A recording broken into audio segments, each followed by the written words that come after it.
That's the doorbell at Jimmy's house. Now, when you come to my house, my doorbell sounds like this. Hey, welcome to People's Radio United, the People's Weekly Show. I'm Tim Best Buds. I'm here with Nolan Hack, and Miko Hayes is joining us this week. Hopefully he's going to be doing more of these shows as he's available with us. How are you guys doing today? I'm good. I'm doing pretty good myself, too. Cool. So, as usual, let's start off with talking about what we're all working on. If there's anything, like I know right now with People's Radio, beside the weekly show here, we have a couple more days of the 14 Tenets of Fascism. It's a really good 14-part series. There's a first part that's a promo that kind of explains what fascism is and talks about the 14 tenets, where they came from.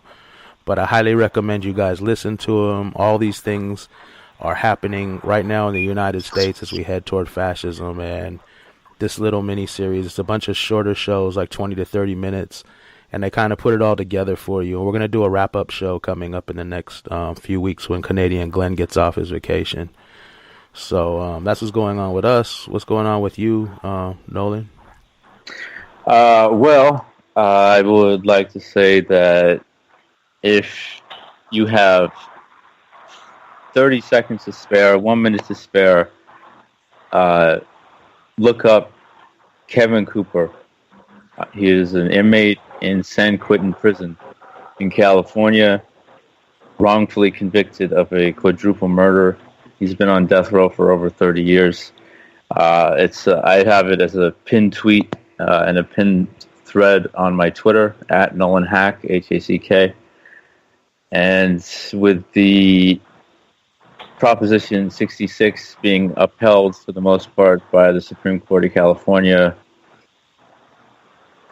that means that the state will be eking and wanting to execute people again.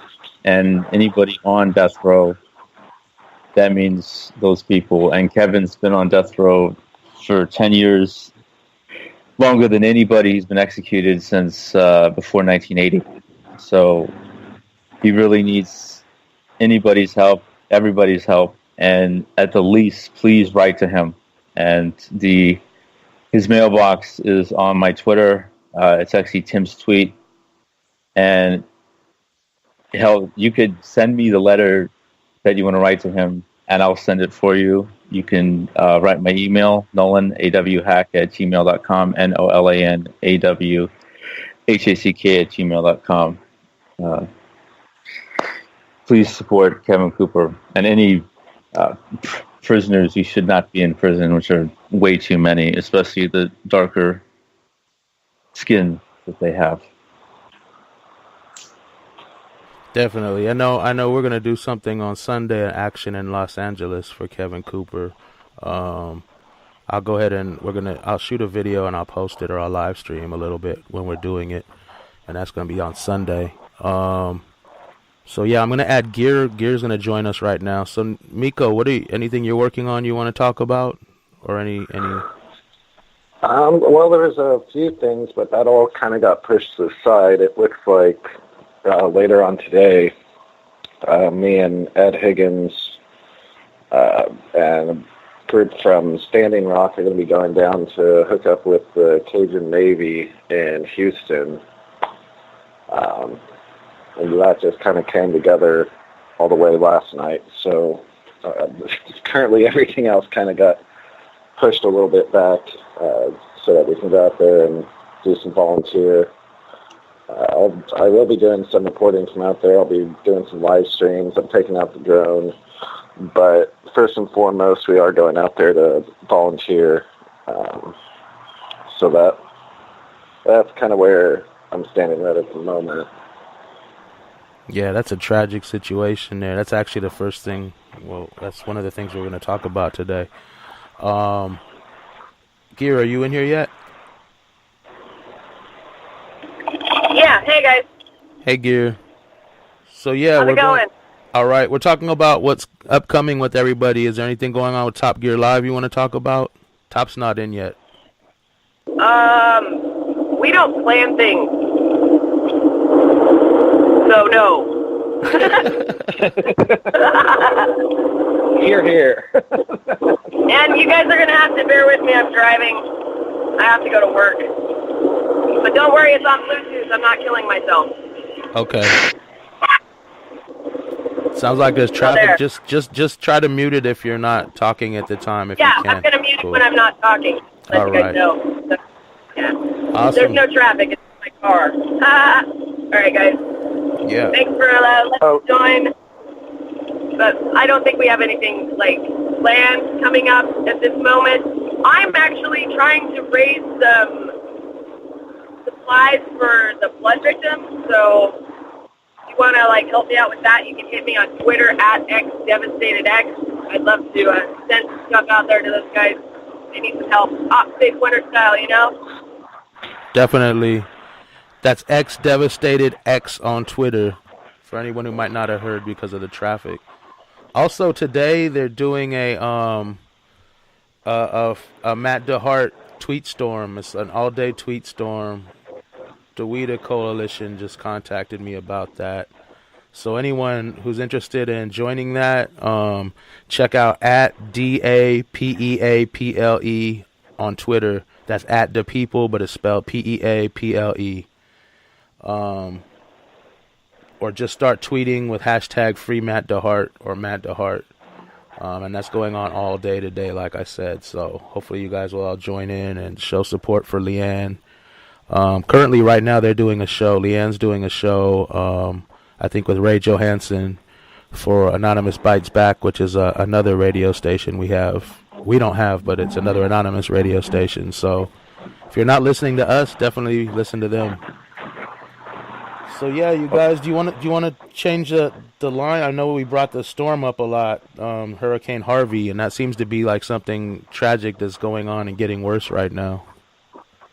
And actually, really quick, there is one thing that I did forget, and my apologies for that. I'm a little scatterbrained with this trip coming up. People should kind of keep an eye out on Energy Transfer Partners at the moment.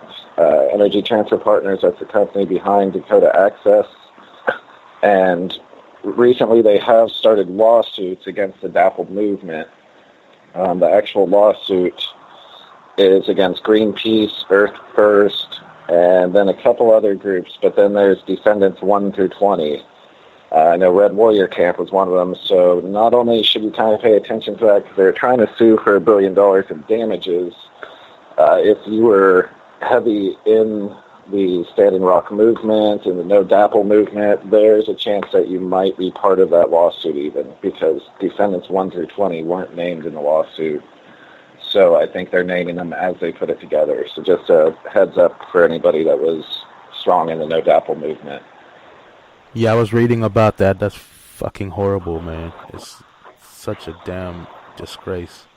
And ETP is also, if I'm not mistaken, funding the Bayou Bridge pipeline down in Louisiana. They have their hands in so much shit, it's not funny. I was going to say there's a lot of chatter on Facebook groups about these kind of things that you can follow. You can find Stop Diamond Pipeline is a really good one. There's a lot of really good people in there. So make sure to figure out where the resistance is at and follow them. This is here. Thanks. Yeah. This Harvey is just it just reminds me of Katrina a lot, and I'm hoping that the people fare better than the people of Katrina, because I went to Louisiana not that long after Katrina happened, and it was just hearing people's stories. It was so tragic, and lives were ruined, and people were displaced from their homes. People never got to go home again, a lot of them, and it's really tragic. And the government just dropped the ball on that, in a horrible way. So, yeah, definitely, I think anything anyone can do to help the victims of Harvey right now, please do. I think we should all contact Joel Osteen. He seems to have a tremendous heart for people down. No, that he's a perfect example of this whole of the damage that comes out of these natural disasters. You see so often when this happens, the ones hit the hardest usually are people of color. And a lot of it's so often, most of the time actually, when this happens out of the country in a country of color, it's not really talked about. I mean, there are people in Niger right now suffering a horrible natural disaster, and the death toll is close to that of Houston. Sierra Leone has hundreds of people dead, hundreds of children dead, hundreds missing, horrible mudslides there. India has about 10 million people in trouble because of flooding. I read yesterday a few toddlers died in the flood, and this isn't being reported. And just like with Katrina years ago, you know, the black and brown communities are hit the hardest because, you know, the American way is save the white people first, and then if we could maybe save someone else, that'd be nice. But it's a shame. You know, that even goes back to pictures of Katrina when there's the classic with the white guy walking with the food from the store, and he was salvaging food for his family. Then there's the black guy walking with the food, and he was looting. Mm-hmm. That was a pretty famous moment in American media. Yeah, that was horrible. We've talked about that a few times on this show, referring to other things. But that's how it works. A white person is scavenging or surviving, and a black person is looting, or a Latino person is looting. And we have these freaking news people are reporting looters to the police. People, we found some looters going in a grocery store and looting. Not scavenging, not trying to get food, but looting a grocery store. You know what I mean? Man, I could understand that if you're watching them go in a Best Buy or something and they're running out with TVs. Yeah. But if you're in a food area, obviously these people need food. Yeah, well, poor people need TVs to sell too sometimes, so it works out. But well, that's true too. That's true too. I say get what you can. These corporations are robbing you blind. I don't know if you know, Best Buy jacked up the price of water to like $49 for a 24-pack of water. So, yeah, I don't really care if anyone takes anything about a Best Buy, especially water, TVs, take anything. Well, I am getting mixed reports on that, because I do have a group that I'm in as we prepare to go down there, and there's definitely conflicting stories. Some are saying that first responders, rescue teams have exchanged gunfire with looters multiple times, and others are saying that's not true. Beaumont supposedly is supposed to be basically anarchy. So I can't really confirm any of that yet for a few more hours, but it sounds like things are getting a little heated up around that Houston area. Yeah, I mean, no doubt. People's whole lives have just been wiped away in front of them. They don't know what they're going to do. They're scared. They don't have anything. They're cold. They're wet. They have to go to a shelter with a bunch of other people. I mean, they're basically all of a sudden homeless, like overnight, a lot of people. So, I mean, I don't blame them for anything they're trying to do, as long as they're not hurting the people. I mean, these companies are part of these corporations are part of the reason that this has happened, you know, without people getting help. But I know during Katrina there were snipers. The police had snipers on bridges and stuff, shooting looters and doing stuff like that. It was ridiculous. Well, and one thing people should know, and I did get this from a very reliable source. I can't give up what he does, but he's a close friend and is a very reliable source. And he said that straight up this flood in Houston was a mixture of hurricane and greed.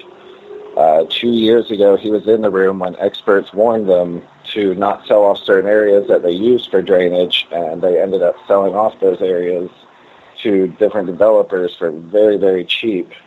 And they built there instead of continuing to use it for drainage. So he's actually in Houston right now doing his job. But one of the first things he told me when he got there was that this flood was 100% caused by corporate greed. That's the other side of the whole thing.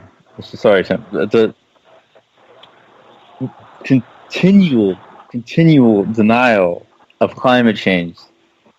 You have corporations paying scientists to forge false data saying that climate change isn't a thing, greenhouse gases aren't that bad, etc.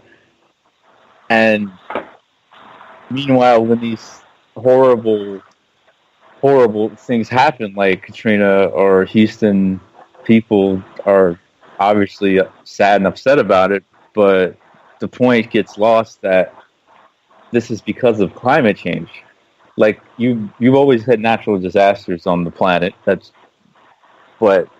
they've been just multiplied so much because of climate change, because of all this stuff, horrible toxic stuff that human beings are putting out into the air and into the soil. That's one reason why the Dakota pipeline and trying to stop it is so important, because that's destroying the earth.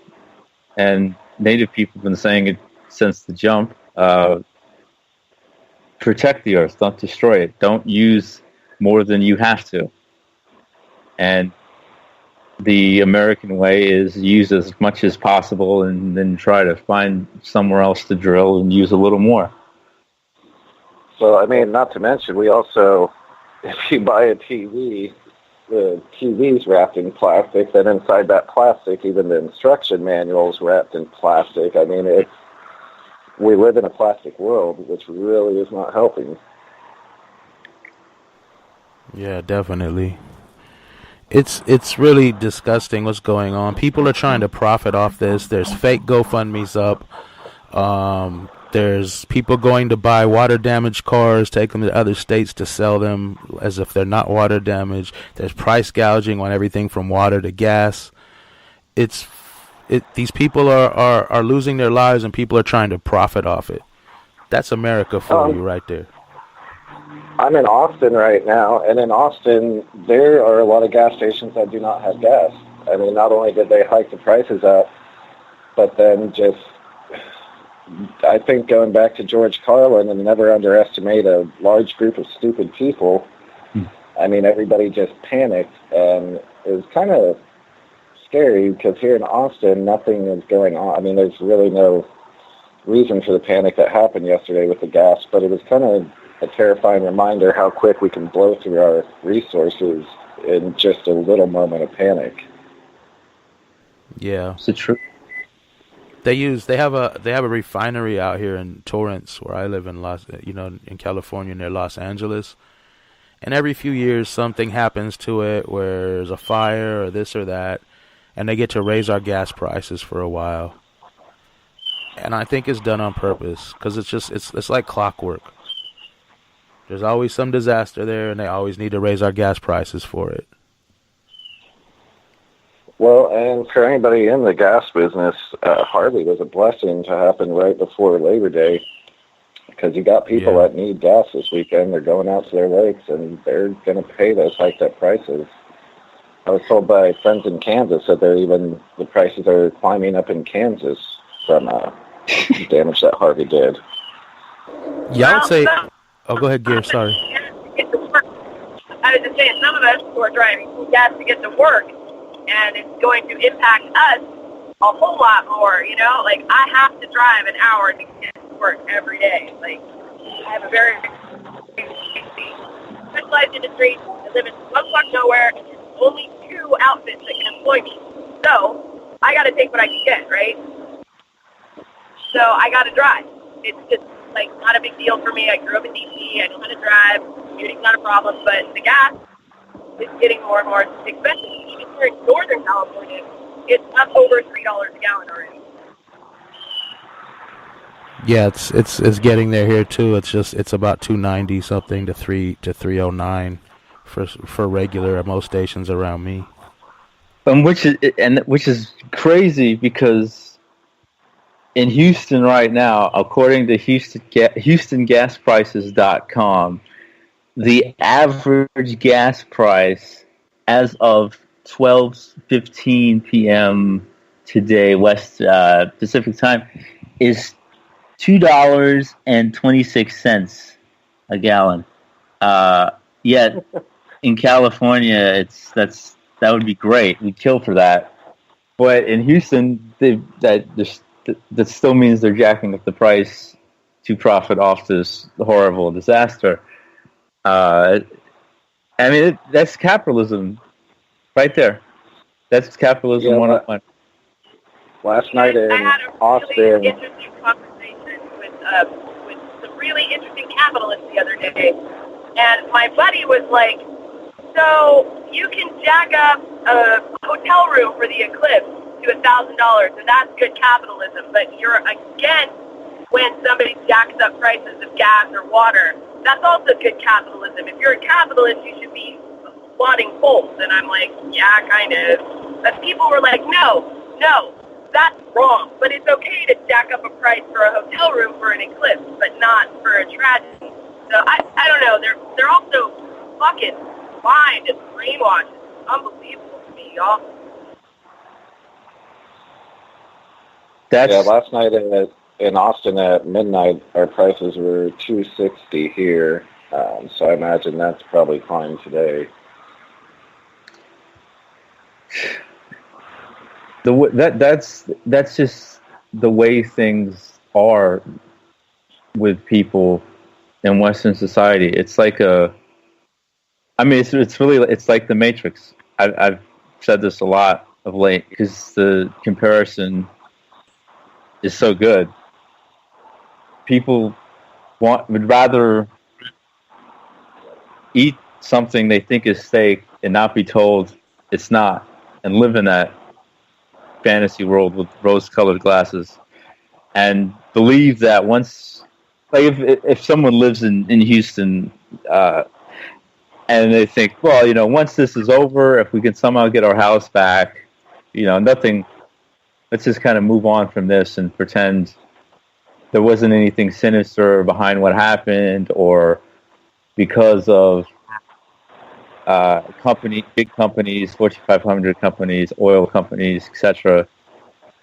This didn't happen because of corporate greed, because of the complete, speaking of looting of the planet.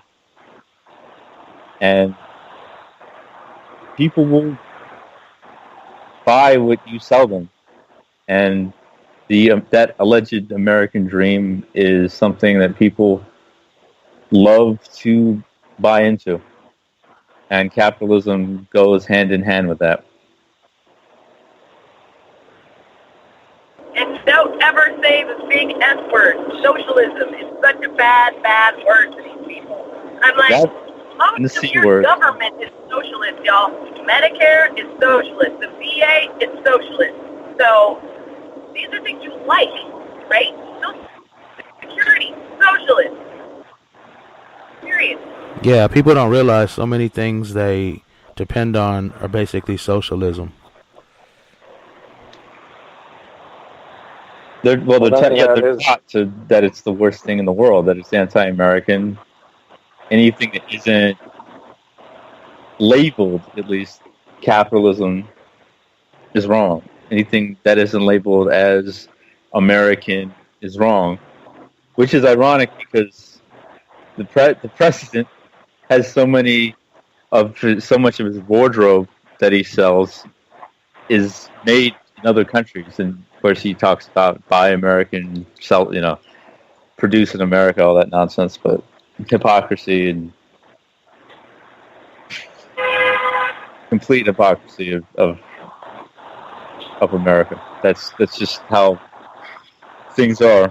You either, I guess it's like you're basically either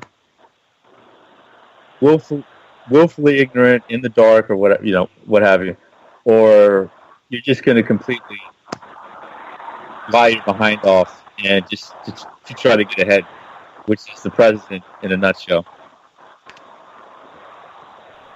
Yeah, it's pretty screwed up. Well, going back to with the climate change, I do find it interesting that now we have Irma, who is equally, if not going to be more destructive than Harvey, coming right up on the back end as well. I mean, that's just a little odd that we have two Category 4 to Irma possibly becoming a Category 5 in about a week span from each other. Jeez. Yeah, lots of devastation.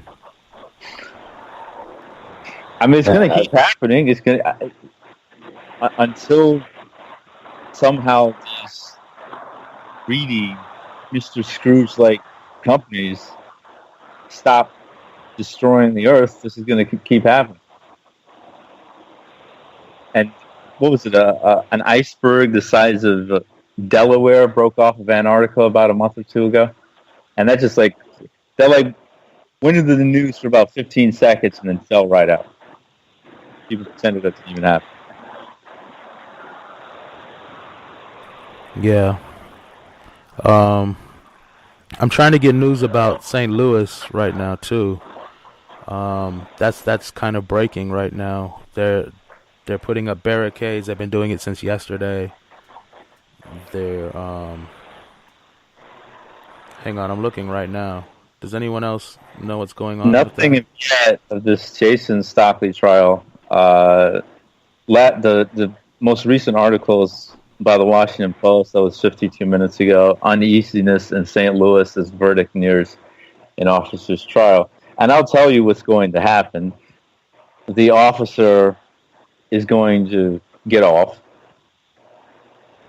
and we'll be upset about it. And we may march in the streets for a couple of days, and then we'll go right back to sleep. Just like with the Houston situation right now. Once this is over, and hopefully it ends sometime soon enough, and these people can get their lives back somehow, people will kind of just move on and not look at the root of the problem and go after the root of the problem. When these cops go on trial, one, that's a rarity to actually get them to trial, and then they get off. And a lot of times, as Gal, who's a regular on this show, she pointed out the other month that these cops will get their jobs back on the force. So you have at St. Louis and Ferguson and police departments in Missouri are about as bad as you can get. But I mean, this is going on all over the country. You have killer cops all over the place, predators who are cops. I mean, the domestic violence rates for cops compared to the average citizen is sky high. 4 times higher. There you go. 4 times higher. Yeah, but you know what you said though is true. The majority of people go back to their lives and forget about it. But you have to realize the people whose lives are messed up in the storm, the people who can't go back home, the people who lost loved ones. Mm-hmm. None of these people will be able to go back to their life as normal and forget about it. Anthony Lamar Smith's family, they won't be able to just go about life as normal and forget about it. It's the truth. So we always have to remember, every time this happens and the majority of people forget, there's still people in pain. There's still people that are going to suffer forever because they didn't get justice, or they didn't get, or something so evil as corporate corruption allowed their whole lives to be swept away in a flood, you know? It's really sick. And if all we have to do is stand together and fight this and not stand down and just keep going and going and going until we get what we want. But people want to give up. They get tired. They want to go back to their capitalist lives, and it's kind of insane. Well, you are on, by everybody on this show. We live uncomfortable lives. Most people don't want to live an uncomfortable life because you want to be safe. You want to have some feeling of serenity in your life. And when you fight back against the modern Roman Empire, those things, for the most part, are thrown out the window. And I understand that, but at the same time, especially if you're of an oppressed group, speaking as a black male, that's our only choice. I mean, you look back at our ancestors, if we didn't fight back, we'd still be slaves. And we're in a situation right now where we're under multiple forms of genocide and have been since the 1440s. We have to fight back because that's our only option. And when I say fight back, I don't mean the white liberal resistance. I don't mean unite blue, voting Democrat, vote it out. I mean going give it all you got. Exactly. Go at the root of the problem. Go at the system of this country, this government, and be real about what it is. Don't apologize for it. And I said the other day, I'm an apologist for revolution. I will not apologize for politicians, Mitch McConnell or Hillary Clinton or Bernie Sanders or Donald Trump. Technically now he's a politician, he's the president of the United States, because those people and the system they uphold are beating my people to the ground, and so many others. And they're the reason why Houston is happening right now. Standing Rock, the Bayou Pipeline, Keystone, Ferguson, Flint water crisis, the Dene Navajo water crisis is going on for about a century. So you can't bring a spoon to a gunfight. Like Tim said, go all the way. Don't hold back. Well, the problem is that they're not holding back. In Standing Rock, we saw clear, human rights, basic human rights violations with some of the tactics that law enforcement and the private security firms are using. Some of the things that they did to the people out in Standing Rock, we didn't see that in Ferguson, Baltimore, or anywhere like that. Mm-hmm. Hell, even last week in Phoenix, I was there for Trump's campaign-style rally where it was believed he was going to pardon Sheriff Joe, but I imagine he got there and there were so many people they asked him not to do it that night, so he waited until Harvey was hitting. But there was a very small group of people out there, and they just came out just tear gas the living shit out of us. And we're not even using just regular tear gas. They were also using this yellow tear gas that I looked into a bit. I guess it's known as fire gas. And it basically burns quicker, stronger, and longer. But I've been going to these things since Ferguson. I've seen all of them, and I know how normally the protest and police line, almost dance works. And there was a small enough group of people in Phoenix that those cops could have came out there with a couple cans of mace and just sprayed some of those off, and people would have scattered. But instead, they just dumped tear gas like no other on everybody. It didn't even matter. Yeah, they don't care. And Standing Rock alone should show people we have to give it all we got. Like you just said, Miko, they're giving it all they got, and they're not going to back down, and they're not going to stop, and they're going to keep forwarding their agenda. And then we got these people to, that are just complacent. Like, to use the slave analogy, these people are like, oh, the master's not going to beat me because I'll be above the other slaves and this and that. I still don't have rights, but I get fed cool, and I get this and that, and I'll take that over trying to fight for everybody's freedom. And that's basically what it is. You know, an interesting thing that not a lot of people know is in order to be a cop in America, you actually cannot have too high of an IQ. And as ridiculous as it sounds, it's not meant to be insulting or anything like that, but there's a gentleman, I can't remember his name, but basically his dad was a cop, his brother was a cop, his family bled blue.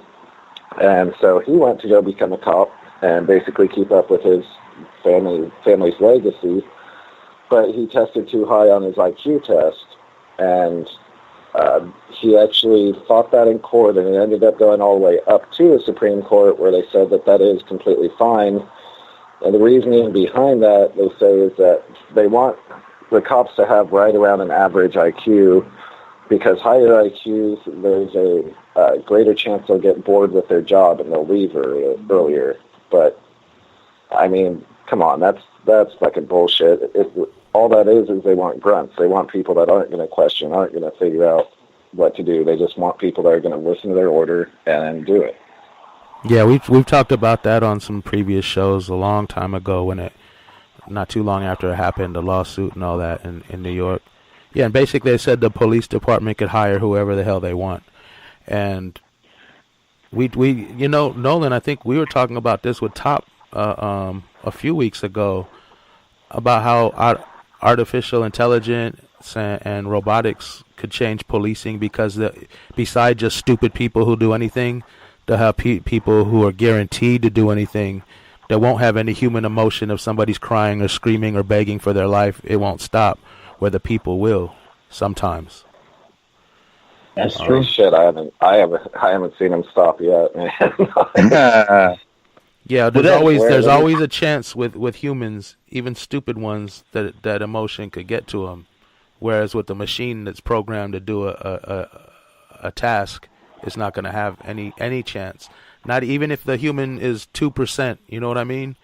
Even if it's 0.002%, it doesn't matter. The robot will be 0%, unless we talked about before, unless altered or hacked or something, which they could deal with in the future.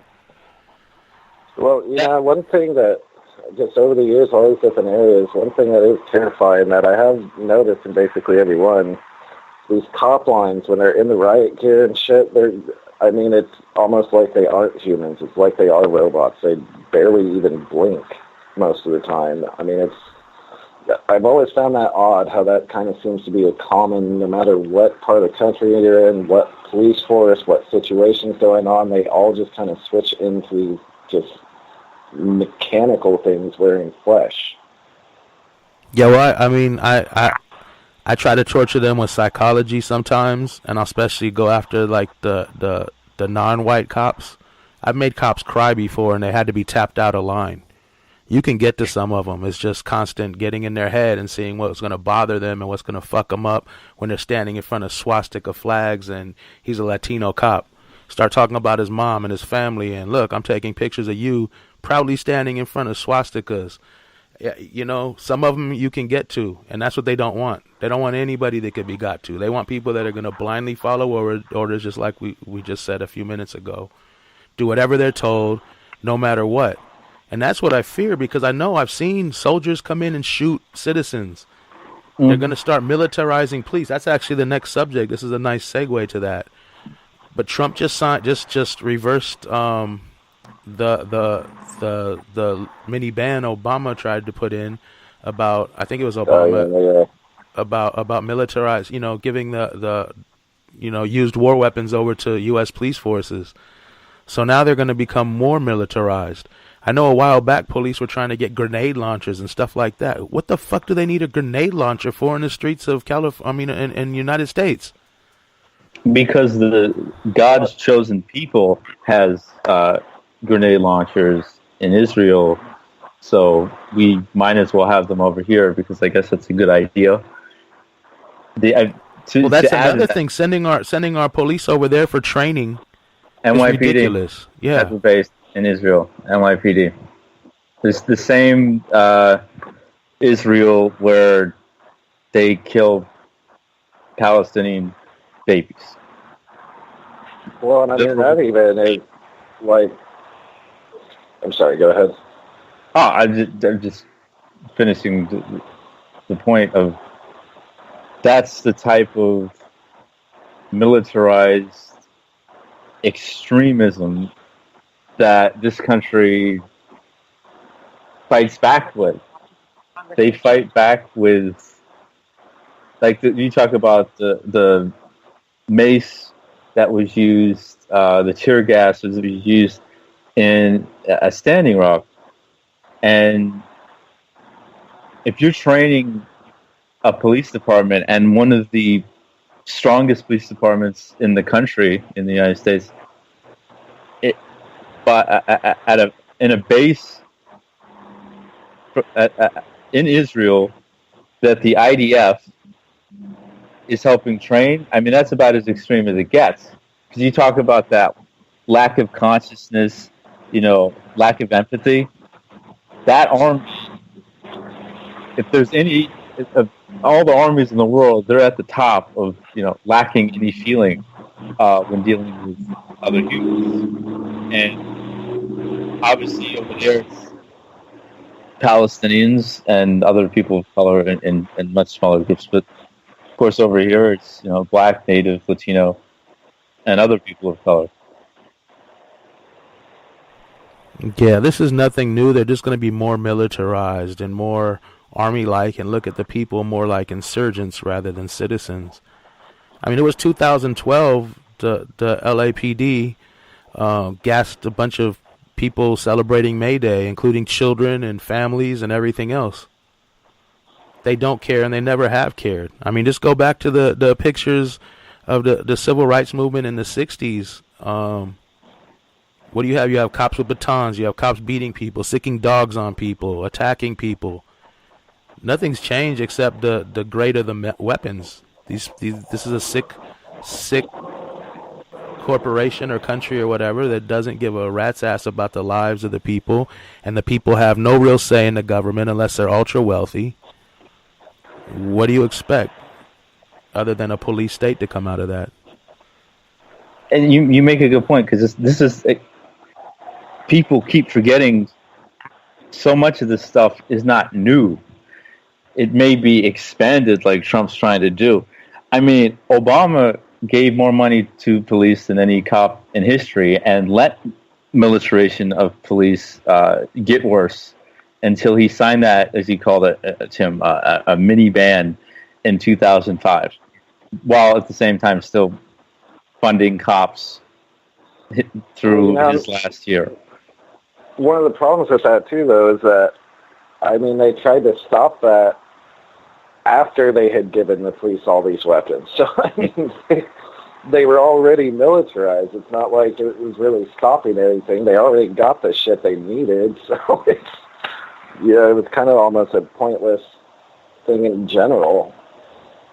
But that also, if you look at these weird military drills that we have going on in different parts of the country, like Miami, where when they do the Blackhawks and just all that weird, crazy shit, that's definitely a little bit concerning for anybody that's paying attention to what's going on whatsoever, because, I mean, they're even training our military guys to fight in our city layouts. I mean, that's not going to be used to fight ISIS. That's our downtown cities that they're getting trained in. Yep. Go ahead, Noah. Sorry. Garrett, come on, go ahead. I was going to say, what I'm finding very peculiar and somewhat laughable is the fact that all of my white friends are like, I can't believe there's racism in 2017. We figured this out a long time ago. What the fuck, white people? Come on, man. We did not figure this out. Not figured out. Trust me. So I just wanted to say that, like, they're shocked that there's racism and neo-Nazis in 2017, and they shouldn't be, because they've always been there.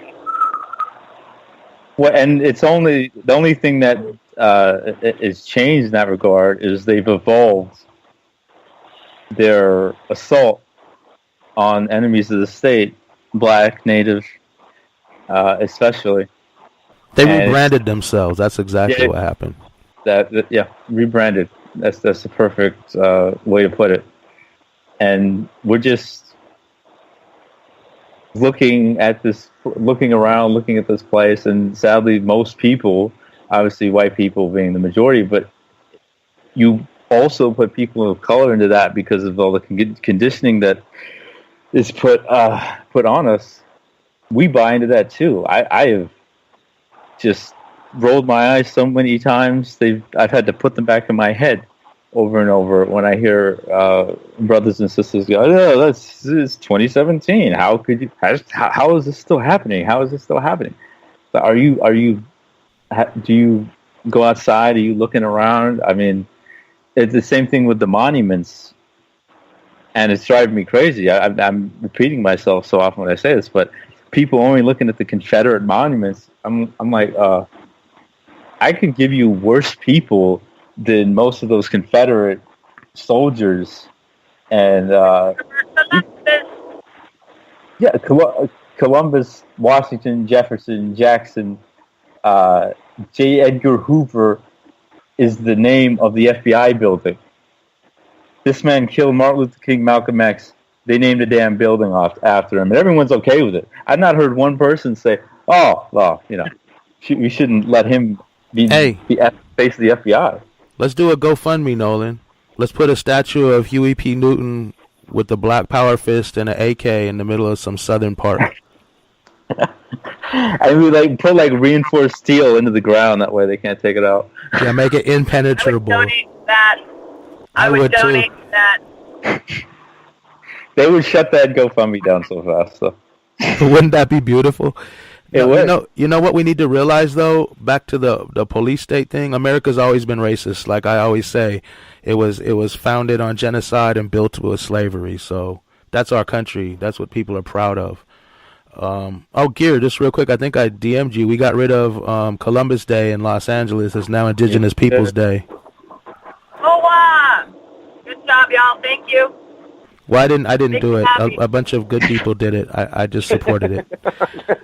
Well, I'm saying thank you for the general sentiment. It's a beautiful thing, man. I got my college game in 1996, so I'm wondering why everybody's behind the fucking time. Yeah, but what I was saying real quick is we have to pay attention to everything, how it's working with this whole Trump thing. He's taking the ban away from the military. He's pardoned Joe Arpaio, who was a civil rights violator. Another violator of human rights, David Clark, has just resigned, and I'm suspecting as everybody's cheering and woo-hooing that he's gone, he's not gone. I think he's going to take a government position, which is going to make him more dangerous and more powerful. We're gearing up for something a police state very similar. If it's done the way they want, I believe it will be very similar to what Hitler's ideal dream of a police state would be.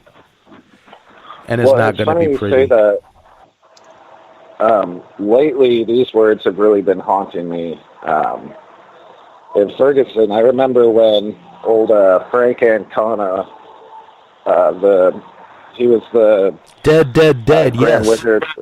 Yeah, dead as fuck. Just terrible human being.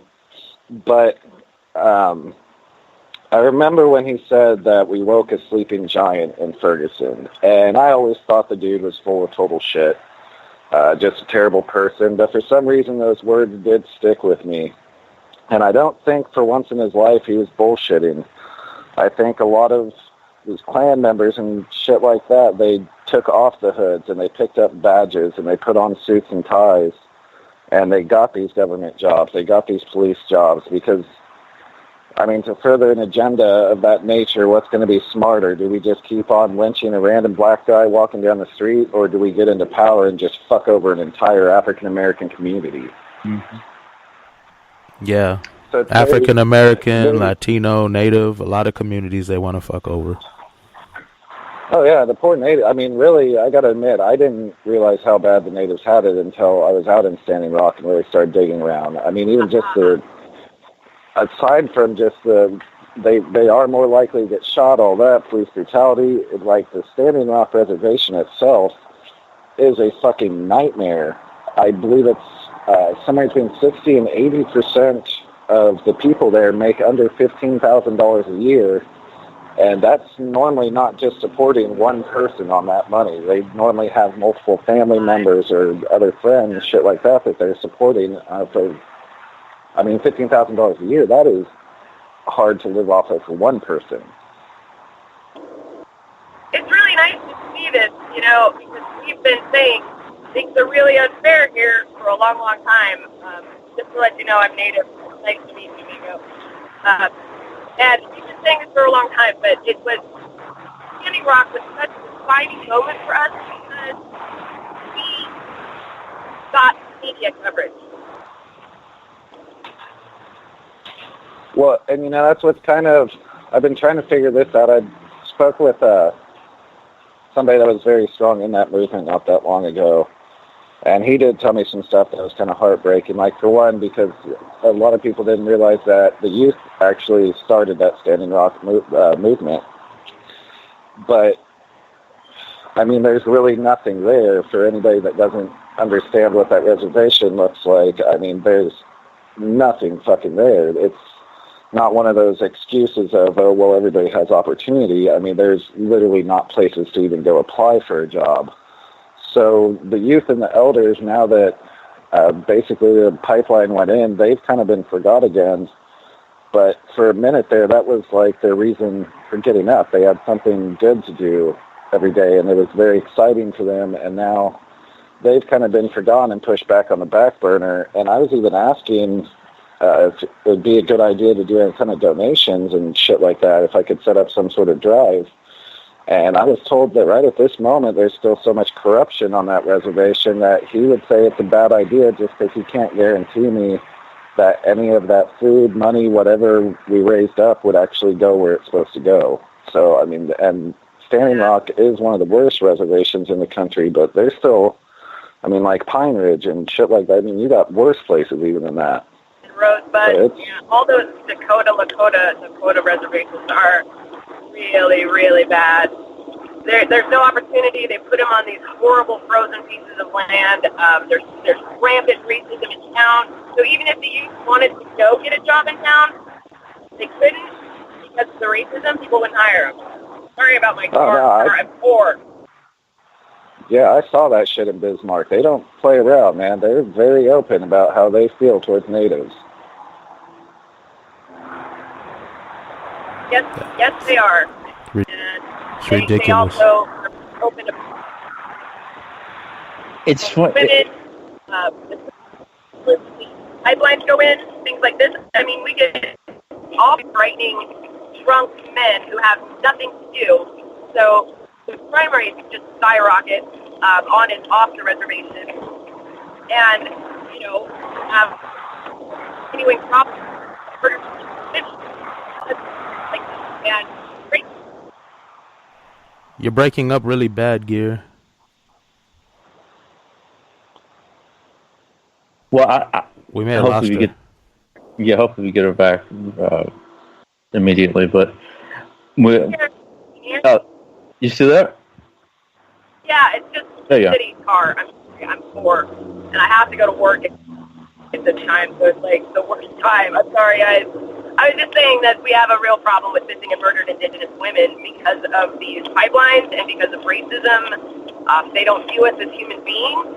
They view us as toys to use and discard. So we really need to support our Native brothers and sisters right now. I mean, it's a hard time, especially in Standing Rock. I mean, the human trafficking for Indigenous women, it's just, especially up in Canada, there's a huge problem with Indigenous women being human trafficked. Women and children, they really get picked off a lot. There's just so many, I mean, that is a whole another issue that I don't even really know where to start on because it's become such a bad problem of trafficking these indigenous women that basically, I mean, you're right with what you're saying. I mean, they're not viewed as humans. So they just go and pick them off as they please. Yeah. You're talking about. Was it?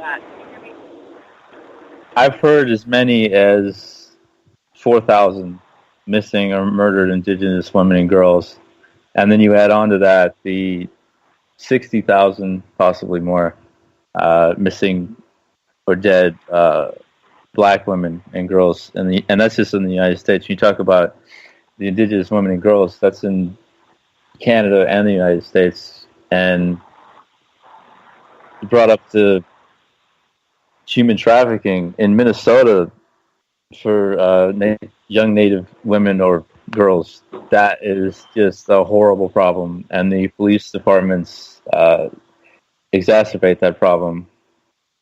And that, looking at police departments again, most people trust the police when in fact the police are terrorists.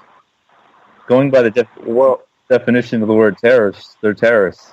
They terrorize people of color and have been doing so since they were originally named slave patrols, native patrols.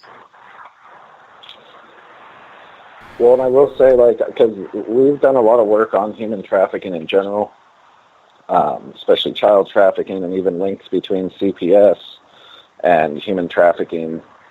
And one thing that I will say, and I stand behind this statement, human trafficking is not ran by cartels and gang members and all this shit.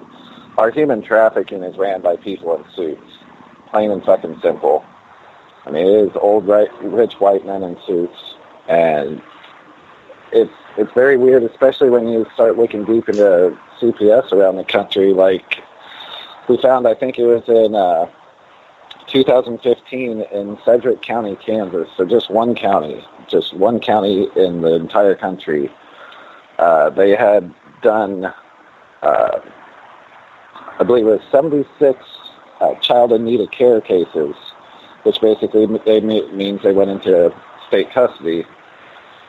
But then at the end of the year, they could only account for, I believe it was 53 of those children. So right around 20 kids or so just went missing inside the system. They couldn't account for them whatsoever, and that's just one county in this entire country. That's insane. Now, this was even by their own paperwork, too. And when we called for comments on it, they couldn't give us any comment whatsoever. They didn't have an answer. No accountability whatsoever. And these are people's lives, children's lives just gone missing. But I mean, in Michigan, they've damn near put in a express lane to take your kids. I mean, it's not even closed court. We could all just walk into a Child Protection Services Care Michigan case right now, just walk in the courtroom. It's not closed. They can actually terminate rights within 48 hours of removing a child from the house. I mean, they've basically put in an express lane in Michigan to take kids. Look at Savannah Greywind.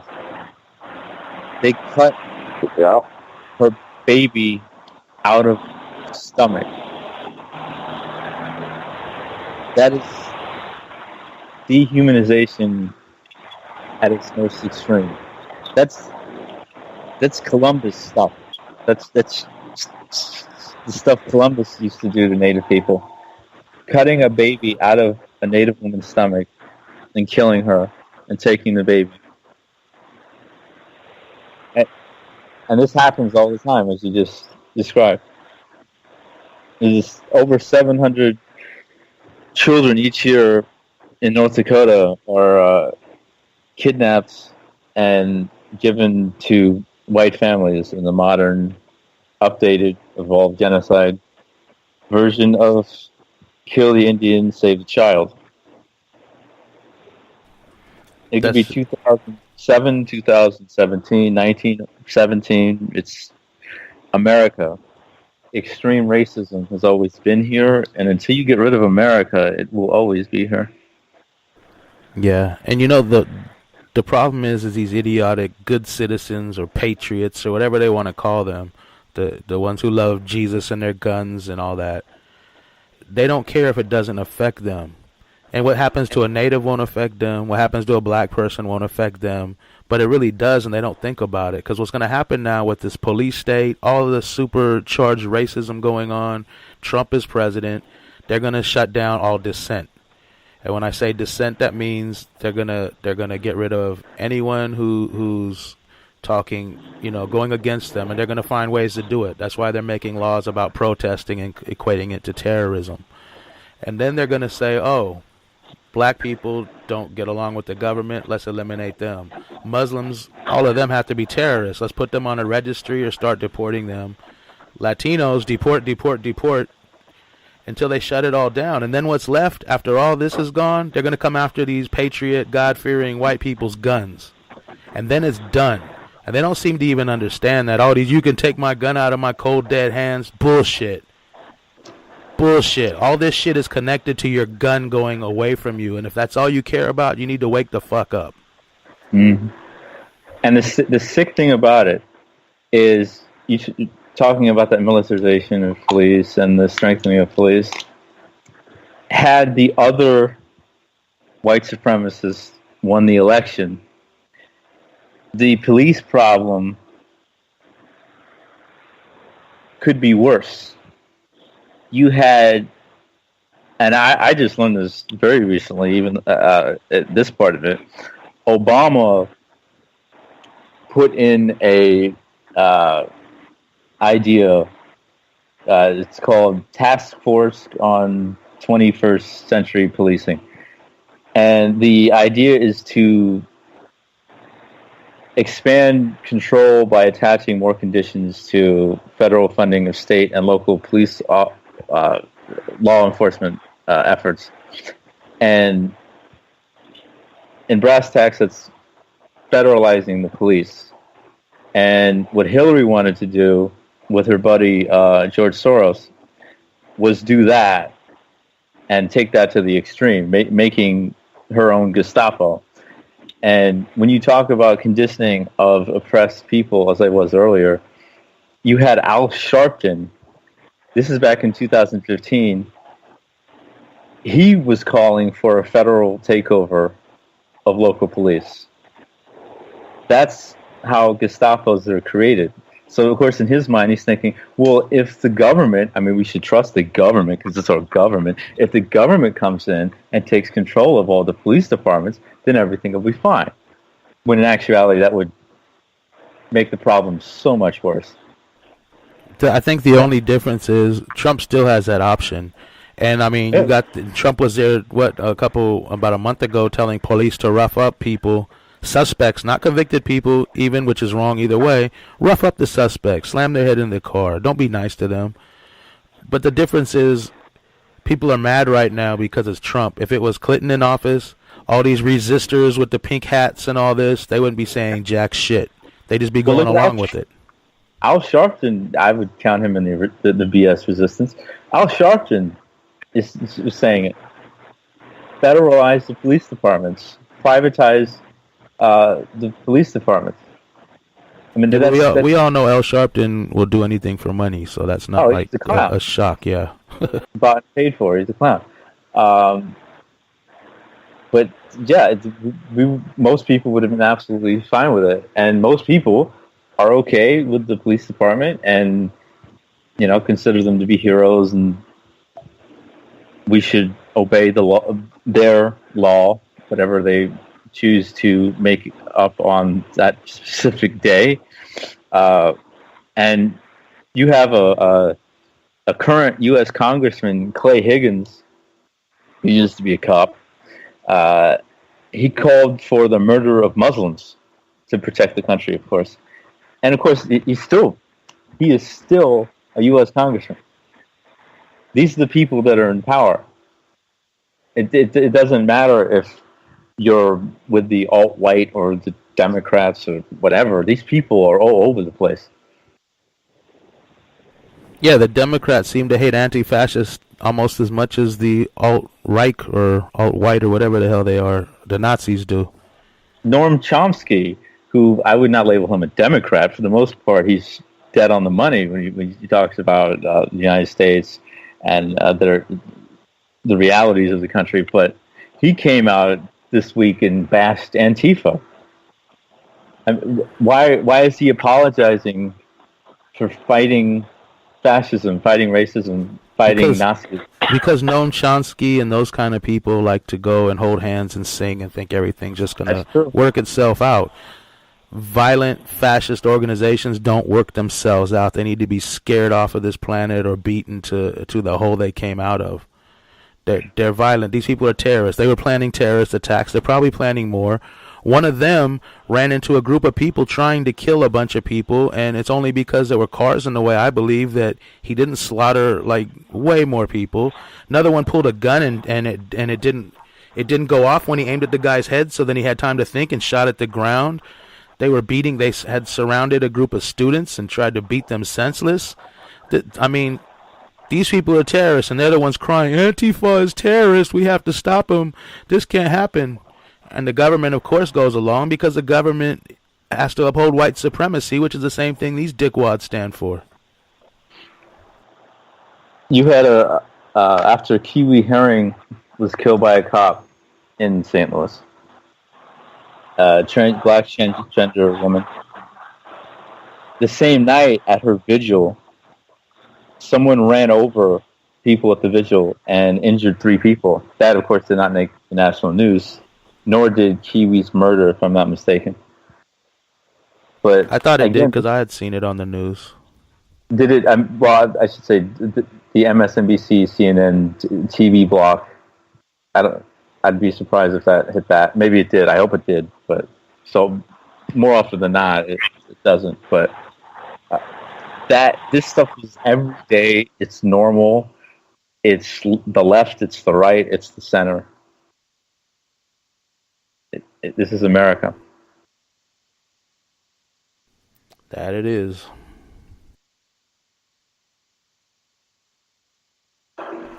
Is everybody still here? I'm trying to make sure I don't. I'm here. Yep, I'm still here. Okay, good. Gear, are you still in? I think she lost the call. Lost Gear. Okay, that's what it was. So yeah, it's just crazy. I don't know what we're gonna do to wake these people up and say, hey, we're fighting. Even if we're not fighting for ourselves, we're fighting for future generations. We're fighting for your kids. We're fighting for the future of this entire country and the path it's going to go down. And people don't seem to understand that. I mean, like you said, like a week or two ago, Nolan, that even during Standing Rock, people were crowdfunding to go there like it was a party. Mm-hmm. And I said I've seen this at many protests where people go and it's like almost like a celebration rather than a protest. I remember at Ferguson one night, I left with some of the regular protesters to go down to St. Louis because in front of the fucking Ferguson police station, they had a beach ball and somebody was fucking rapping. I mean, this is after months of people being out there in the streets, like fighting for their civil rights, and then these assholes show up and treat it like it's a party. We've been getting tear gas and pepper spray for months. Like, it's just ridiculous. Yeah, I think there's a time to party and celebrate if you win a battle, and you shouldn't do it in front of the police station. You should do it separate. You know, you should do it where the whole community can enjoy themselves and relax and not have to be in a tense situation. But yeah, I've seen like these hippie cats show up at protests with a tent, like this giant handheld tent where they all hold different sides, and people go in and smoke weed, and it's like what the hell? What the hell? You know, we're here to march, we're here to protest, we're here to move forward. We're not here to party. Get the fuck out of here. But whatever. When I was back in D.C. helping to try to get Leonard Peltier out of prison, the resistance was in full force off and I should say in full force when they were there, off and on, because the election was coming up, and anti-Trump, all that stuff. So it was about maybe 6 o'clock at night. It was dark. It was probably late December, early December. It was December, whatever. And mostly white people, about 500 people, went to the front of the White House. And I'm there with Filippo Smiacobello, who's been fighting for Leonard since before I was born. And he's the head of the anti-nuclear peace tent at the White House. He's been there every day for like 35 years. But these people were chanting, down with Trump, down with Trump. And, hey, hey, ho, ho, Donald Trump's got to go. All that stuff.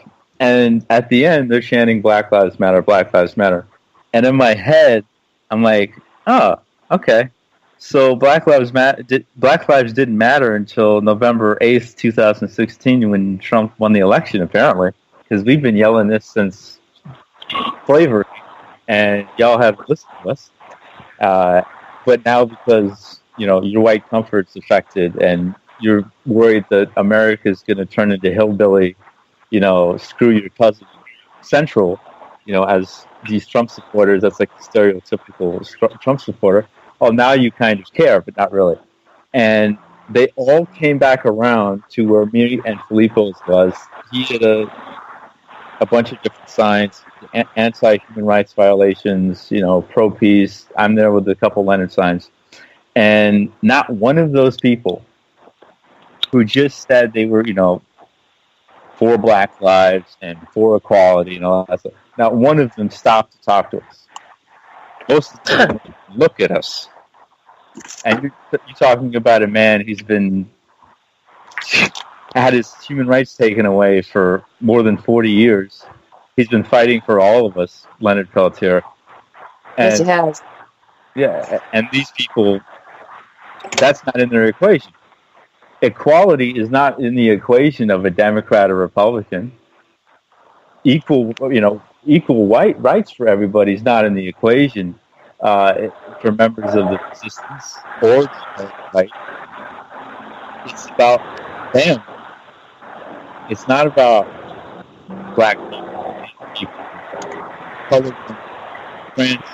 Nolan, you're breaking up. I think you got a lot of background noise. Is there traffic or something behind you? Or maybe someone's mic isn't muted. I don't know. Oh, I'm out of the car, so I'm in the booth. Then it should be really quiet now. I'm in a quiet room. I don't know. Maybe it's the CIA. There we go. We just got clear. Yeah. Okay, go ahead. I'm sorry. Okay. You couldn't. It's the CIA. You got to. You got to love them. That's just cocaine import agency. Yeah. Hey, give me some drugs, bastards. Oh, what? Hey, they've been giving drugs to the black community for years, so I know. I want the ones that I can take voluntarily. You know what I'm saying?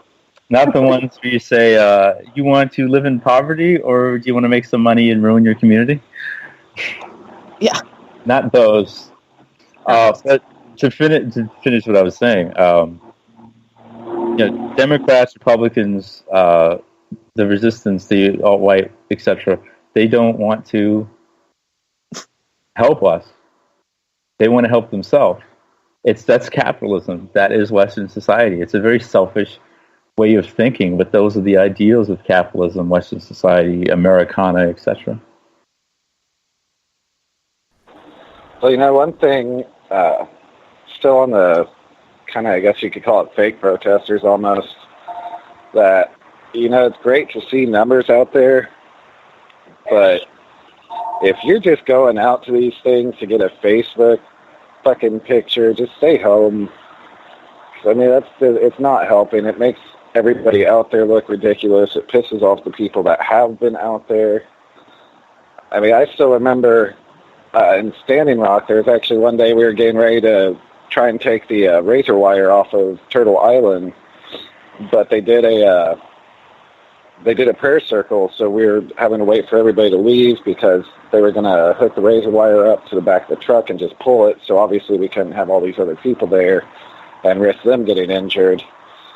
And there was one of the little hippie kids out there with his little fucking Water is Life vest on, just marching back and forth, just talking about how our government doesn't like us. And then he looks up at this heavily armed police force on top of the hill, and he's like, I don't need binoculars to see you, brother. I can see you with my heart. Which is like, that's great and all, but this is after they sprayed down everybody with the water hoses and shit. It's like, these guys will fucking kill you. What are you talking about? You can see them with your heart. Like, come on, man. That sort of shit, the people that do need to be on the front line, like, that puts them in danger, because if you don't know what to do when tear gas starts firing off, you're going to get in the way, you're going to get hurt, and then people that really need to be out there, medics aren't going to be able to get to them, they're not going to get out of there in time because there's all these people just panicking and scrambling. Extra victims, yeah. Yay. Unnecessary. Well, it's just, people really need to either just get serious about it or at least know what you're getting into, or stand back. If you don't know what you're getting into, go to the back of the crowd and let other people who have been out there be up in the front and try and make sure that we don't just have a bunch of random guys wanting a Facebook picture to get injured out there. I mean, that was a big problem with Standing Rock. I bet. I think is that everybody trying to get internet fame, 100%. Yeah, I mean, there's nothing wrong with live streaming and showing what's going on, but if you're doing it for your own personal fame and not to further the cause, that's some dumb shit. Well, that's a lot of that. There was a lot of that at Standing Rock. That's a different side of this whole thing. And Standing Rock's a perfect example. It was like, for a while there, if you didn't know what Standing Rock was, you'd think it was just like a hippie congregation, and all these white celebrities are coming in and talking about water and stuff. And I kept seeing posters of Susan Sarandon, Chanel Woodley, a couple other white people. Josh Fox, I think, was another dude. And it said Standing Rock and come out to Standing Rock. And are they trying to take white people's water? What's going on here? And it's that adage of, if you are, especially if you're a white celebrity, but tweet from the front, protest in the back.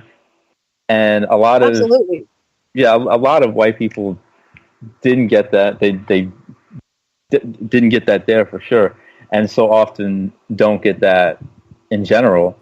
And that's the thing. It's about them. I mean, I'll take Chanel Woodley out of the equation for the most part, because it seemed like she really was trying, But in general, that's just how the resistance, the whole thing.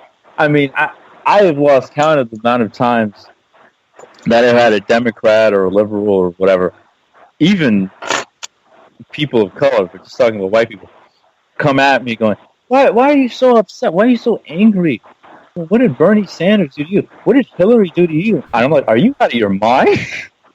Do you read prison reform, welfare reform, Glass-Steagall Act being repealed? Need I go on? It's people. I understand the whole people are sheep thing, and as Gear, you just described so many of the things that they've done. And when I remember before the primary, it was like liberals thought Bernie Sanders was Jesus. He was, and he still is to a lot of them. He's like their Messiah. And I was just going, wait a minute. This guy, he's done this and this and this and this. I mean, the crime bill, trying to get Assad back to the United States. The man actually, his top advisor created the superdelegates, and you're talking about how bad the superdelegates are because they're messing with Bernie's chances of winning, blah, blah, blah. But again, that Bernie, Hillary, Trump, McConnell, whatever, they're supporting white America. Now, obviously, different sides of white America, but that's at the end of the day, that's what is being supported. When you talk about politicians, when you talk about the government, and until people get the fact that America is racist, it's inherently racist. It was, as Tim said earlier, it was founded on racism and a double genocide that still exists to this very day. Until people get that, we're still going to have things like the resistance and the Democratic Party and the alt-white, all these different forms of racism. Yeah, I just, do what you want, sing the evils away, hold hands, sing Kumbaya, but just shut the fuck up and let us do what we're doing. Don't start complaining. Don't pull the police line down. Don't do this. Don't get crazy. Why is everybody angry with the police? I don't want to hear that crap. We're not complaining that you're not doing any damn thing whatsoever. Don't complain that we are. I mean, we should all just say whatever someone wants to do to better the cause, let them do it. Stop our tactics. Blocking the freeway. Don't block the LA freeway. Yeah. Okay. I've never, that's a myth. That's a myth, Nolan. I've blocked many streets with many people, and you know what happens? When an ambulance needs to go by or a fire truck, everybody lets it go by. Of course. I've never once seen us say, oh, let somebody die. We're not going to let the ambulance through. In fact, people are screaming, get out the street, move to the side, the ambulance can go through. It doesn't work that way with police cars, though, and that's why they're mad. That's the fire department, ambulance, God bless. Police department, whole different story. The fire department wasn't created to hold down people of color. Yeah. Yeah, but in the 60s, they were there to hose them down. True. That's true. Stuff like this kind of ties into one of the last 9/11 demanding a review on that boards. They had this psychologist on there. I really liked her. She was awesome. I can't remember her name, but what she was saying was that, like with 9/11, you could basically show a video of President Bush detonating the bomb that blew up the trade centers, and you would still have people denying it and saying that's not true, and it's because it makes them question the very fabric of everything that they were taught, that maybe the government's against them, maybe the police is against them, maybe these guys really aren't the good guys. And so a lot of people mentally, I really think what she said about that with 9/11 kind of applies to all of this, especially, like police were taught from a very young age, these are the good guys. If you're ever in trouble, go find a police officer. They'll help you. And so with some people, it's just so hard to grasp that might not be the case. Yeah, definitely. They don't want to grasp that, because it's like, if they grasp that, then they have to admit, if I'm a guy, I'll just use my own example. And it took me too long, but it did take me a little while to figure out, oh, wait a minute, I'm a guy, we treat women like shit, we need to stop that, and we need to shut up and listen to them and go from there. They are smarter than us. That's and they're not the babies that we are.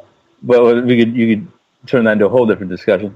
But white people would have to admit, oh, wait, shoot, darn it, wow, look at what we do to people of color. This is awful. If you were to put what Columbus really did to the native people and the Tenau people on the front page of the USA Today, someone needs to mute their people mic, would lose their minds. They would lose their minds. 15 million people gone off this planet because of him and his men. But people are taught that he founded America.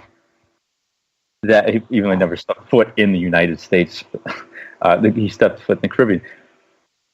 But that's what they're taught. They're taught all this gobbledygook about American exceptionalism and white is right, white is pure, white is good. Once they have to face that reality, they can't handle it. That's why so often you get that pushback of like, oh, you're making that up. You're just being too extreme. You're going over the top, blah, blah, blah. I mean, these are the same people that hated MLK. 75% of white America disliked the most patient black person in the history of humanity, other than Jesus, if Jesus was black, but whatever. And they couldn't stand Martin Luther King Jr.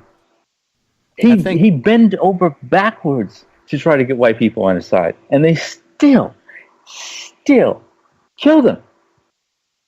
They murdered him. And as I said before, they gave the man who set that killing into motion the freaking FBI headquarters. It's the J. Edgar Hoover building in Washington, D.C. And that building is not in Biloxi, Mississippi. It's not in Austin, Texas. It's not in Tuscaloosa, Alabama. It's in Washington, D.C. in the northeast of the United States. I'm only saying that because white supremacy is in all 50 states, it's all over the place. You know what? People to look at... Oh, go ahead. Don't want to come to that realization because it knocks them completely off their axis and they have to reevaluate everything. It's coming out of the Matrix. That's what it is. If anybody's seen that movie, most people have, when Neo comes out of the Matrix, he loses his shit. Of course he did. Because it's like, whoa, you mean all this stuff is fake? Oh, damn.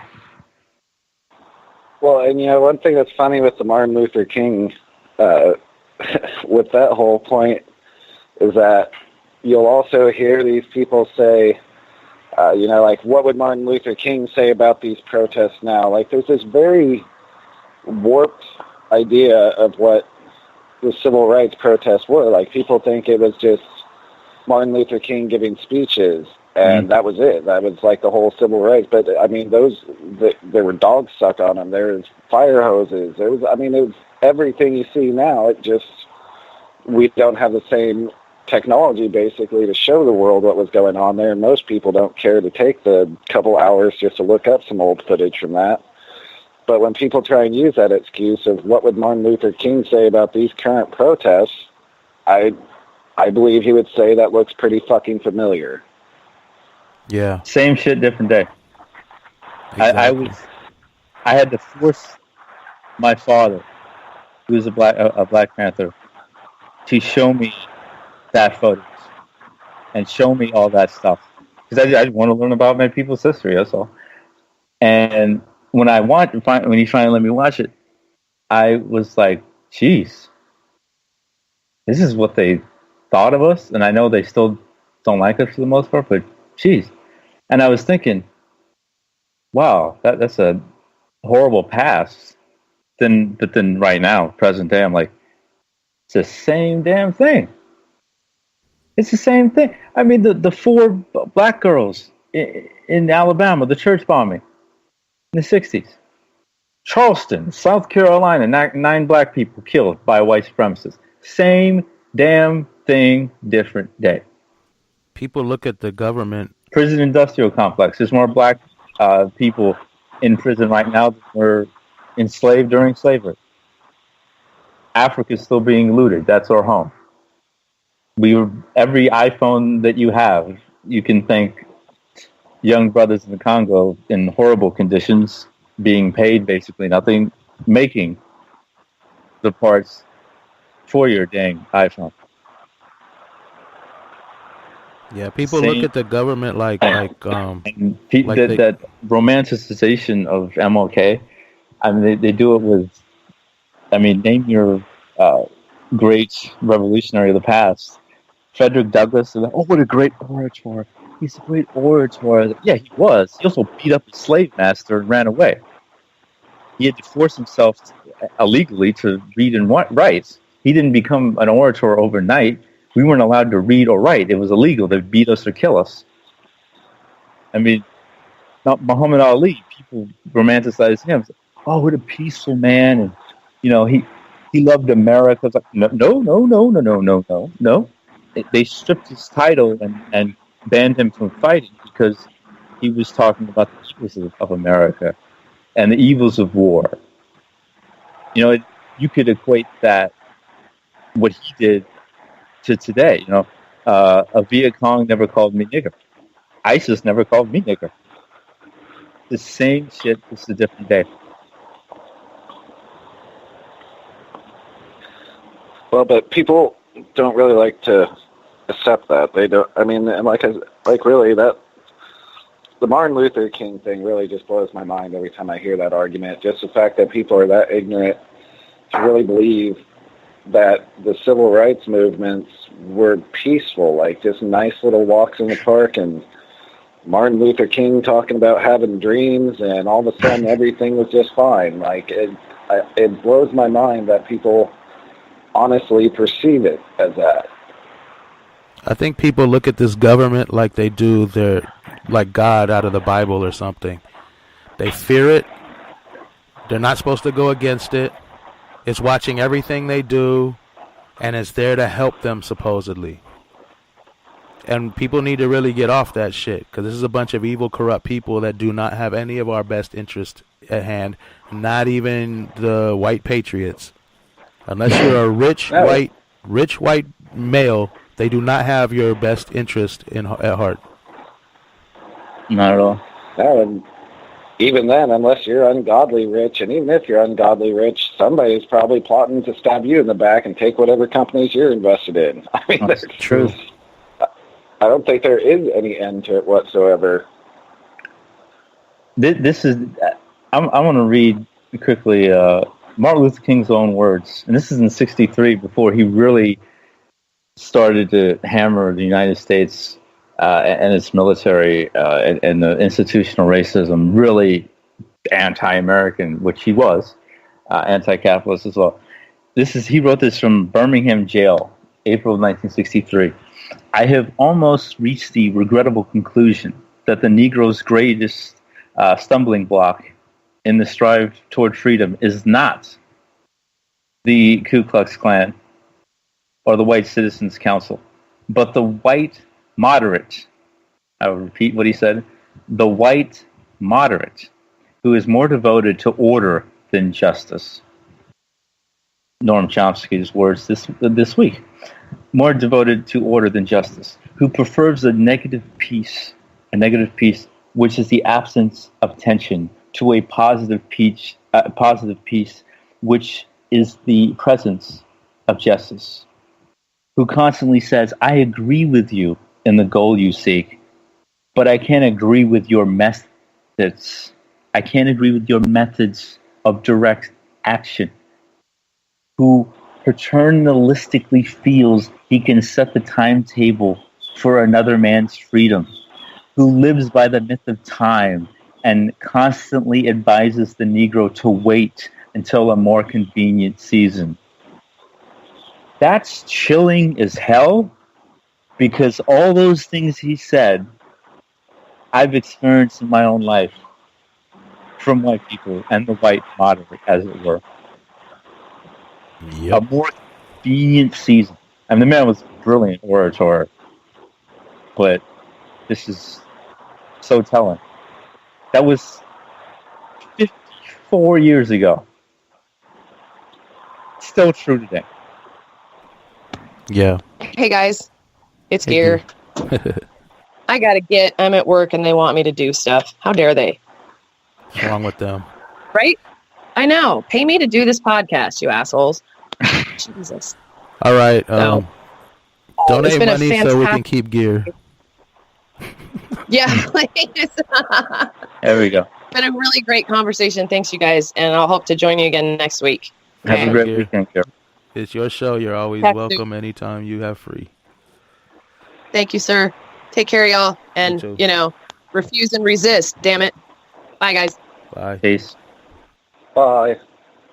Hey guys, just an FYI.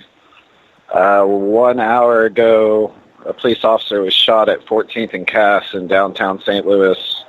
Oh boy! And then shortly after, there was another shooting at 9th and Cass that might be related to the officer shot. Oh, boy. And just an FYI, guys, Dirk Brown, D-E-R-K, Brown, he is from St. Louis. He started live streaming during Ferguson, and he appears to be in the downtown area. I imagine, if anything, won't actually wait now. I think he's in Chicago at the moment. Dirk, though, is normally pretty good, even if he's not in the area, to say what's going on in the area. But apparently there was an officer shot just an hour ago. Yeah, and that's what sucks when people shoot the police. They don't get a grand jury that lets them off. They don't have a union that gives them their job back with a paid vacation. Somehow it seems skewed right there. That's updated again. It's actually 2 police officers were shot. Wow. I'm not seeing anything on their condition. Well, that is scary because of the backlash that will come of that. That's scary because there's bullets being flown in the air. In terms of sympathy, I have none. Yeah, and realize these cops shot somebody yesterday. They shoot them every day. I mean, but no, the St. Louis police killed somebody yesterday. They've killed 2-3 people in the last week, including Kiwi Herring. So yeah, but everybody's crying about 2 dead police. But how many dead citizens did they cause?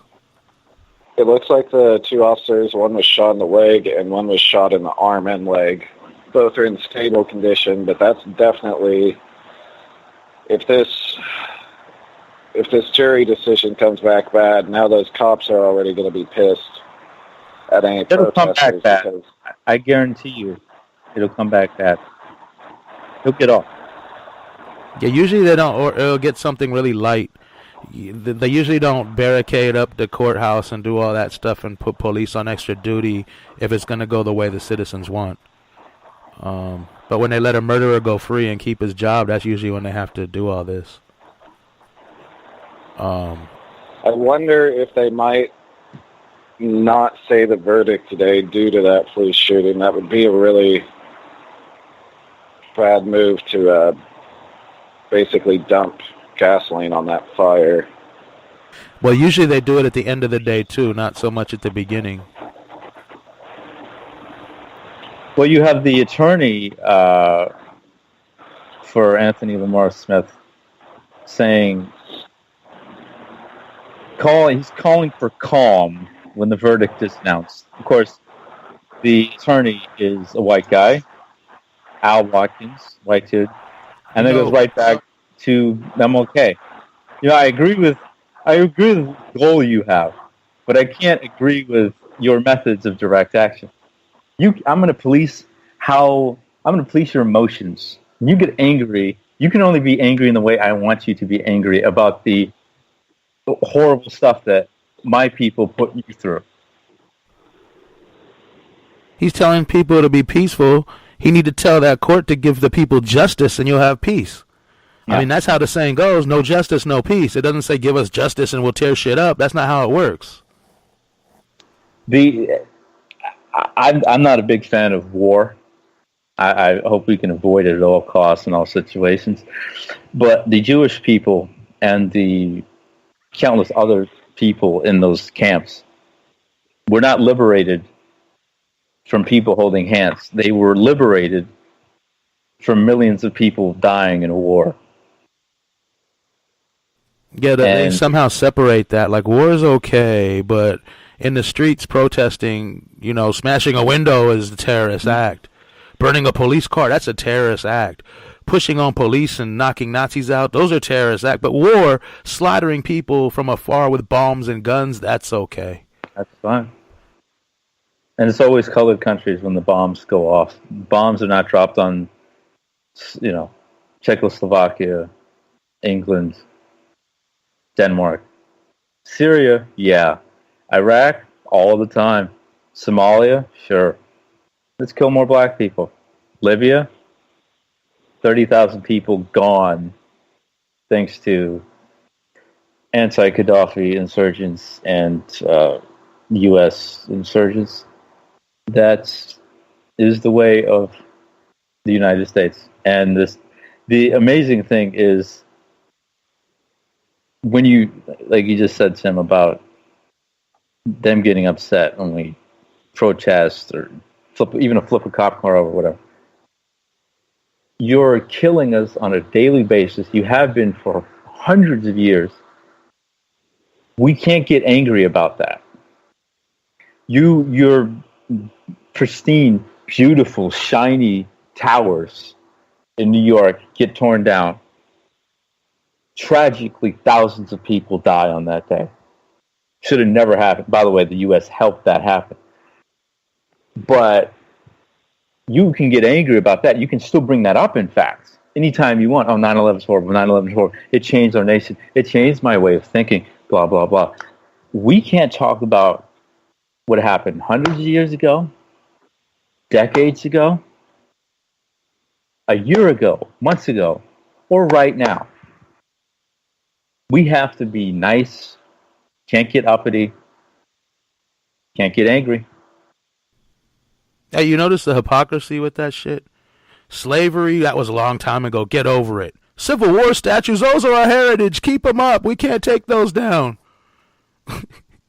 Sheer hypocrisy right there. They won't get over that. Not at all. Holocaust is the only, I've said it before on the show, the only genocide Western society recognizes. And there have been hundreds of movies and documentaries and books. Because the victims were white. Yes. And even though there were other people in those camps, including my own, those people are not remembered. To this day, it is not known how many black people were killed by the Nazis. There were about 25,000 black people in Nazi Germany. Most of them put into camps. We don't know how many were killed. And they treated us worse in those camps than the Jewish people. We had to, somebody think about this, I'll throw up. We had to clean the ovens after they were used, taking out dead remains, and then as well help and clean up the experiments that they were doing. But then they'd kill us afterwards. So there was no trace of us. Yeah, they don't really care about too many other genocides. No. Not even ones that we're a part of with them. I mean that's like that's peak hypocrisy. We're going through this with you because we aren't Aryan, Anglo-Saxon, pure white. But somehow we get left out and we're not even there. I mean, the hypocrisy is just absolutely amazing. And you don't have any, I couldn't name an accurate movie on Native genocide. There's some great documentaries about it, and not that many on those. The Canary Effect is 1 hour. It's on YouTube. Anybody who lives in this country, anybody who is living on the planet should watch it. It's 500 years of Native genocide packed into 1 hour. But Holocaust, there's movies every year. There's books written every year. But slavery, okay, they'll give us a couple of those. But they're all, look at the hell they went through. Look at the hell they went through. I mean, Django wasn't even real, but that's the only one where you get retribution. So often you see the Jewish people, they go into, freedom and they're liberated, whatever. But even those aren't that great in numbers in terms of movies about slavery. And I don't know any movies about Native genocide, actually, like factual. There's movies like Pocahontas, the cartoon, which is a hate crime. we should teach kids about every genocide the same. Yeah, because they're all horrible, and we don't want them to happen again. Whether it's the Holocaust, the Armenian genocide, the Native genocide, so many others all around the world. Humans doesn't matter what color they are. But the thing about like something like Pocahontas, that genocide, Native genocide, hasn't even stopped. And as you were talking about before, the MMIW, Missing and Murdered Indigenous Women and Girls, that movie helps that happen, because you're basically stripping humanity from a Native woman or a Native girl. If they made that movie about Anne Frank, people would lose their shit. If they made Anne Frank had these cute little animals that she talked to, they make it into a cartoon, and the movie's about her and SS guard, falling in love, even though she was only 13 or 14. Pocahontas was 9, kidnapped, raped, and died because of all this. But if they did that about Anne Frank, and they said, turned the concentration camp into like a playhouse or something, they'd lose their minds. But Anne Frank's white. Pocahontas wasn't white. And the fun, it's just bad luck. It's funny but depressing at the same time. Her name, the name they gave her, Rebecca, Becky. That's insult to injury. Because Becky's what we call ignorant, racist white women, and yet Pocahontas somehow got the name Rebecca. They still haven't given, the UK still has not given the remains of Pocahontas over 200 people. So, hypocrisy. Yeah, that's what the nation was founded on. We, all people created equal. I mean, all wealthy males who are cis and straight and white. Yeah, speaking of revising history, they do it with everything. I'm even noticing it right now on all these alt-right or Nazi Twitter accounts and websites, and I've noticed it since the exact day Charlottesville happened.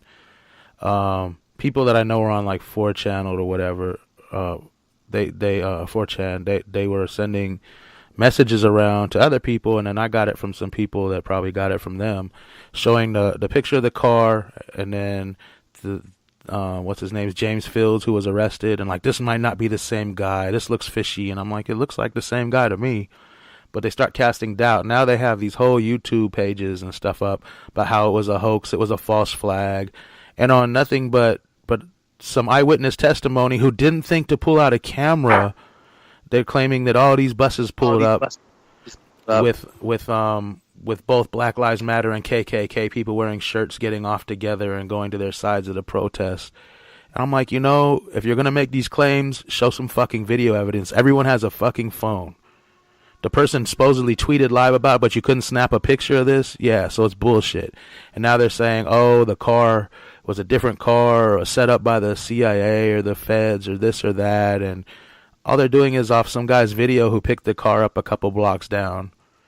And because it was 7 minutes away by this guy's calculations, all these alt-right people, it's some false flag. This didn't really happen. And it's all there, and that's how they do this with everything, whether it's genocide, whether it's history of slavery, whether it's even the September 11th attacks. Immediately start casting doubt, alter the history, and give the version that you want. Basically, most likely, so the racist and the white supremacists who run the country don't look bad.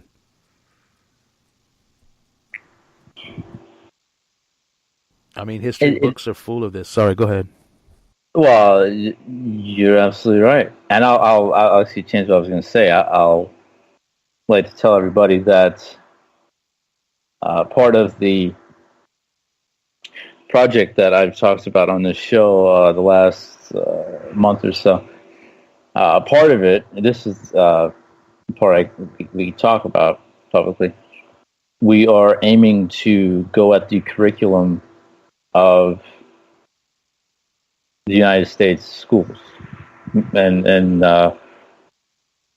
mainly history and social studies, social science, because, like Tim just said, this is in the history books.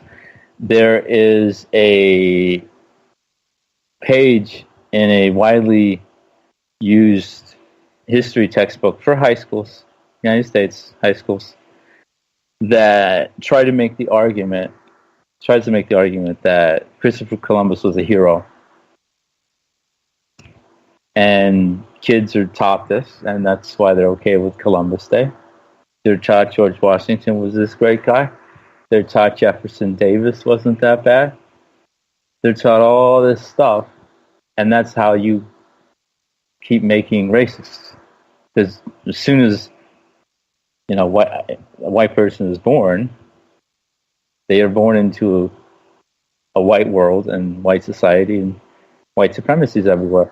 So what are they supposed to think if they're taught all this stuff and they enter school and bam, okay, we're going to lie to them and tell them how great these horrible people were. And it's just, you talk about like Anne Frank and Pocahontas.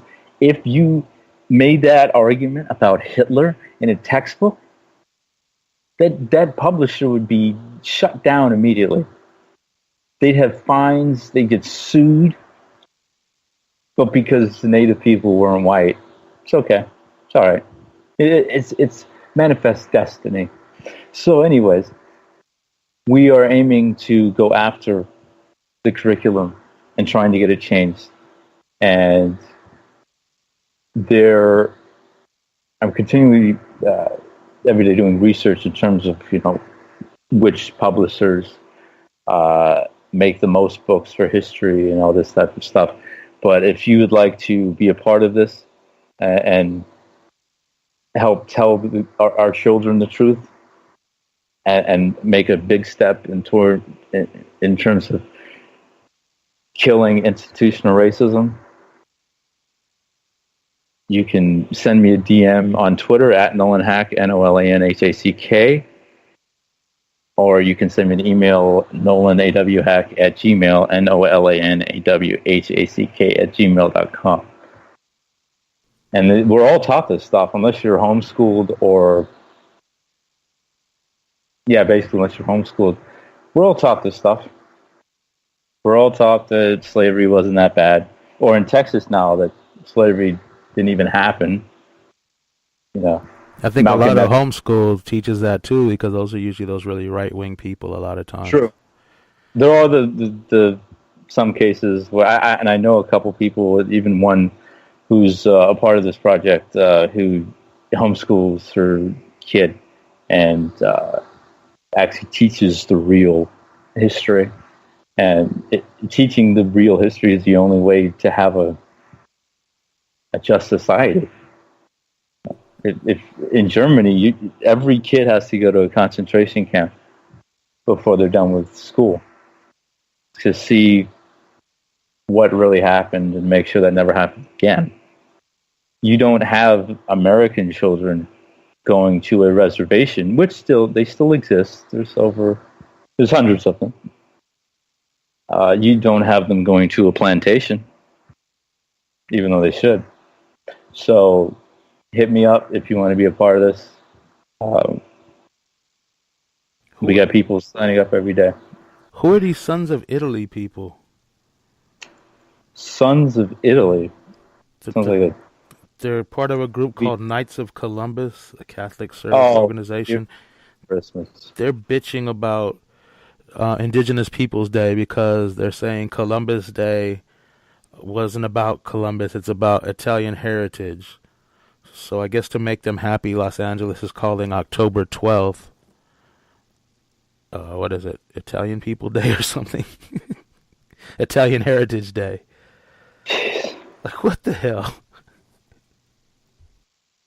They have on their site, Order Sons of Italy in America. Jeez, that does not sound extreme or right-wing at all.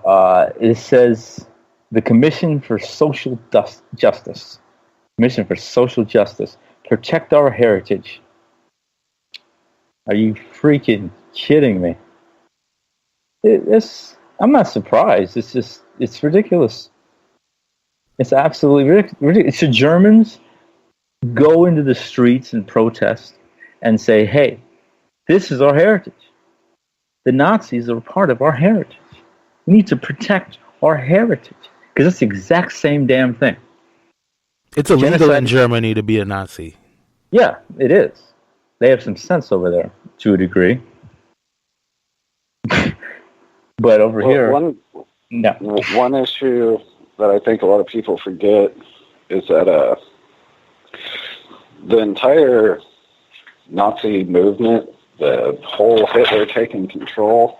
American inspired. Well, it didn't happen like they didn't storm in with guns and take control. They held rallies. They spoke well. Hitler convinced people, hey, you don't need your guns. It's Adolf. I got you. You're cool. You know, so there's this real, like, people are saying it's like the Nazi rallies, they deserve their freedom of speech. But that is literally how that situation started to begin with. It was not a violent takeover. It was rallies. It was getting together.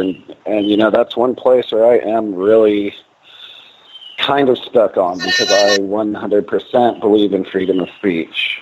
I unfortunately believe in it for everybody, even those shitbags. But at the same time, at what point are we crossing that very thin and fragile line of turning it from just freedom of speech to actually organizing to have a fucking repeat of fucking Hitler Germany? Yeah, you're dead spot on with that. Most people in Germany didn't even believe or know about any of the gas chambers and camps for a long, long time. Mm-hmm. Well, I mean, you know, that's one thing with Hitler, man. That guy, he could talk, man. He had a tongue on him. He knew how to win over a crowd, and he didn't take it by force at the beginning. And a lot of people are confused on that. They think just all of a sudden Hitler showed up with an army of fucking, but they just kicked in doors and held people at gunpoint. That didn't happen at all. Like, it was a very friendly and sneaky takeover. They tried. The only thing they tried was a coup to try to take over the government after they lost another election, and they threw him in jail. So the only violence that he committed before taking power, he was arrested for. But then, of course, he went back to doing it in terms of I'll use the word loosely, democracy, using democracy to gain power. I would say at the very least, the idea of democracy, you know, basically false promises and telling people what they want to hear, which sounds really coincidentally a lot like our current administration right now. But, you know, at the end of the day, I really don't believe the president holds that much power. I don't think Trump holds much power at all. You're still looking at your the Vanguard Group, Morgan Stanley, all these international companies, these huge powerhouse companies that pay the lobbyists and they get whatever laws they want pushed and whatnot. But at the same time, the president is a really good fall guy for anything. And Donald Trump especially is a perfect fall guy to start World War III or anything else at some of these larger companies. Because, you know, even looking back at like Hitler, World War II, all that, a lot of people don't know that Henry Ford actually got one of the biggest, what's the word I'm looking at? He got one of the biggest honors that you can get as being a civilian, not in Hitler's army. And Hitler personally gave that to him, basically because of the help that Ford did. Because if you go back and look at any footage from that, all them Jeeps that they're driving and shit, those are Ford-made engines. The oil and gas they were using for their missiles and shit, that was our gas companies that were feeding them at the same time. So these companies make a fucking killing anytime we go to war. And right now, it's a perfect time to do something like that. And Donald Trump is, honestly, unfortunately, that dumb son of a bitch, he makes the perfect fall guy to blame it all on.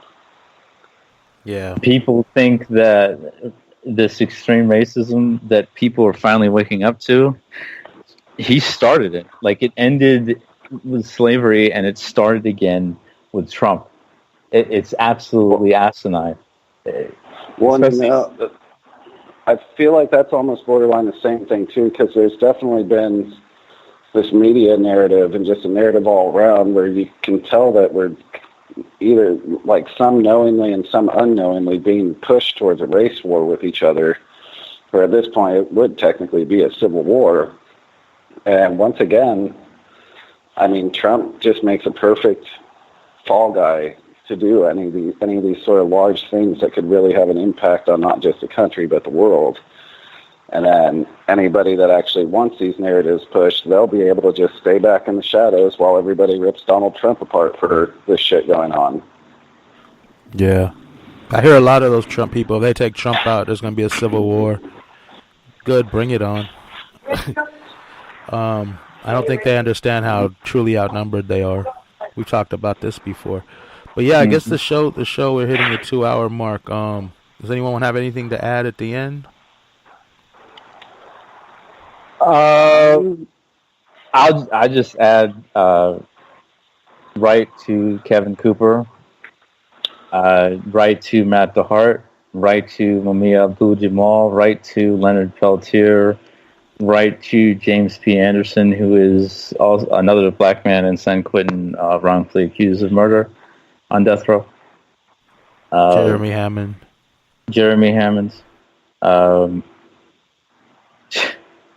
Just write to people who need support, and all those people need support. And you keep listing names, but just write to those people, because you're stuck in prison every day, every single day, and support is one of the biggest things they can get in terms of something positive. Yep. Well, actually on support, I would like to say, aside from Hurricane Harvey, because that's obviously taken a lot of attention, remember the fires going on out there by California, and like doing any sort of donations and shit. One thing, whenever these firefighters are having to fight these huge fires like this, they like burn through socks really fast. They burn through water, some donations like that, because they got some pretty serious fires out there that's not really gaining as much attention because of this Harvey situation. Yeah. Those are more up north where Gear's at, I think. But definitely, any person hurting that you can help them. Amen. And then also keep an eye on Irma, because we're still not sure if that's going to be making landfall in the U.S. or not. They were thinking maybe Florida or the Carolinas, but right now it's a little too soon to tell if it's going to make landfall, which would be around next Sunday, but it definitely is looking to be a bit more powerful than Harvey. Yeah, I hope it's not. You're talking about the Carolinas.